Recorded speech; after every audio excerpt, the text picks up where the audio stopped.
So, we reached the final chapter of our three-part mini-series about the property market post-COVID. In the last couple of episodes, we've really taken a look back at the recent history of the Spanish property market over the last 15 years or so. And in last week's episode, we looked at the future prospects of the property market from the vendor's point of view in this part of sunny Spain. So what is the situation if you are a buyer of a property and you're looking to purchase in the near future? So welcome to episode number 84.3 of 2 Minute Tuesday, where we get our crystal ball out and attempt to predict the future of the property market here in the Hondon Valley and surrounding areas.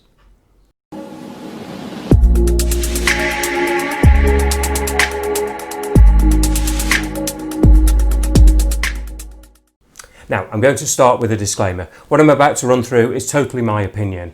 There will be those of you who agree, those of you who maybe don't, and of course we're all welcome to our own opinion.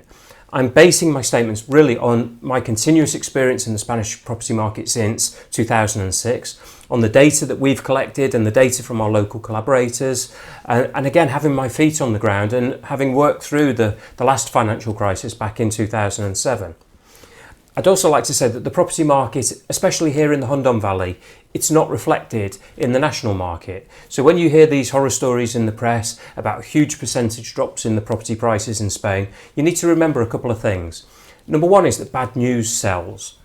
And the second point is that cities and coastal developments are populated with very different clients to those that choose to live inland on larger plots. Cities are going to have tens of thousands of similar apartments and they're inevitably going to feel the pinch.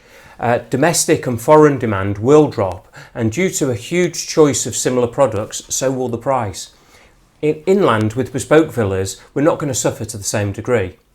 So if you're looking to purchase a property in this area of Spain in the next 6 months or so, what should you do?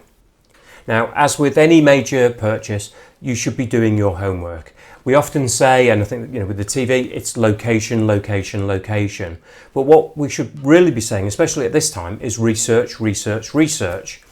The more you do, the better you will be informed when it comes to buying. You're going to be buying the correct property in the correct area and again at the correct price.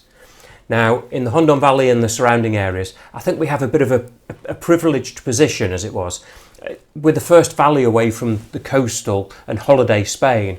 And as such, really, clients are looking to escape the holiday environment. And they've always sought out areas like the Hondon Valley, La Romana, Fortuna, Pinoso, Aspe.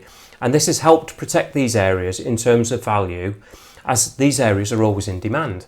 Now, following lockdown, there's been a huge upsurge in clients who are looking to move out of apartment living and find a small villa with a pool or a large plot with plenty of space. And this simply can't be found in coastal areas. This again helps to bolster demand, and with limited supply here, it also reinforces the prices. Now, heaven forbid that there's going to be another outbreak of COVID or another pandemic, but people are realising that apartment living, whilst maybe convenient and fashionable, isn't that great if you're going to be locked up for 12 weeks. 12 weeks being cooped up in a lovely city apartment, or the choice of a villa in the countryside with a pool and a terrace and 10,000 square metres where the children and dogs can exercise. Trust me, it's very, very appealing. And it's not just for people in Spain thinking that. We're receiving daily inquiries from clients in Northern Europe who are more desperate than ever to escape the rat run of modern life and put the safety and quality of life as a priority over maybe the aspirational lifestyle that they had before. Now, this also leads me on to how people work. Now, if lockdown taught us anything, one thing is very important lesson is we don't necessarily need to leave home every day at 8 a.m, sit in traffic or on public transport for 40 minutes, sit in an office for 8 or 9 hours and then go through the same rigmarole again to get home.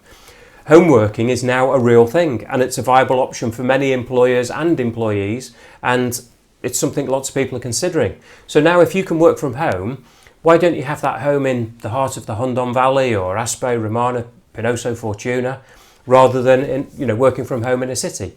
I already have several clients who live in Spain at the moment and commute once a month to their places of employment in the UK or in Benelux, and they say it's the future.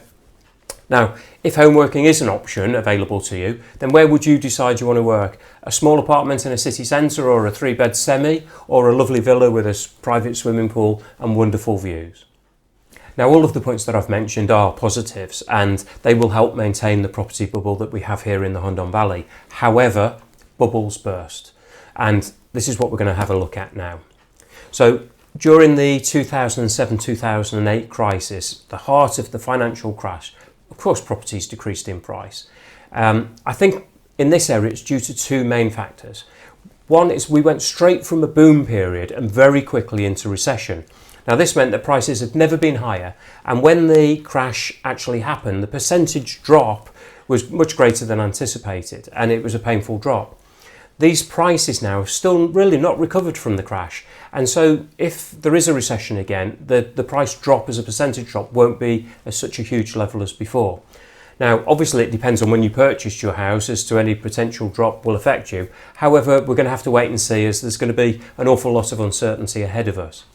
The next factor is the local property market in this part of Spain tends to be reactionary. Prices here are more affected by the purchasing power of our clients than maybe other factors. So let me explain. During the last financial crisis, we really only felt the pinch here in the Hundon Valley when the property markets were hit hard in the countries of our main clients, so the UK, Holland, Belgium, France and associated areas. With the purchasing power of these clients reduced, the market in Spain adapted to accommodate the reduced purchasing power of these buyers. And I think a similar thing is going to happen again now. Prices in Spain will have to adapt to meet the demand, but also buyers are going to tailor their requirements based on what I like to call their post-COVID budget. Now, it's also worth remembering that those house prices in the UK and Belgium, for example, are so much higher than they are here in Spain. So even though clients, when they come over to Spain, may not have the funds that they once had, they can still easily afford the prices being asked for properties in Spain. And finally, Brexit. Where can we go without mentioning Brexit? There is no mass exodus of the British back to the UK. The expat community here in Spain are happy to stay in Spain. And this means that we're not getting the normal rotation of properties that we would expect. Now, if you couple this with the huge demand of Brits who are either looking to move to Spain so that they can get residentia before Brexit kicks in at the end of the year, or are simply looking for holiday homes in Spain, at the moment, demand is simply outstripping supply. Next year, however, after Brexit, it's anybody's guess. So if you want to live in Spain before Brexit, my advice is to get here before the 31st of December. So that's some food for thought. I've kept this video on an optimistic tone, as although I expect tricky times ahead, I do think that there's going to be some light at the end of the tunnel. We're going to have a period of uncertainty, but with some planning and research as a buyer, you're still going to get to enjoy many, many happy years in this sun-kissed corner of the world, and at a price and a location that's going to put a smile on your face. If you missed the first two episodes, 84.1 and 84.2, please go on our YouTube channel or on our website. And if you're watching on Facebook, you can simply scroll up our timeline and you'll find those videos. Been a tough, difficult 3 videos to make, but we know our clients, both our buyers and sellers, need this information, so we're happy to make it available to you. We're going to be back to a normal episode for 85 in a couple of weeks' time, a little bit shorter as well, trust me. Once again, thank you for taking the time to watch this episode. We look forward to seeing you for the next episode, number 85 of 2 Minute Tuesday. But for now, adios.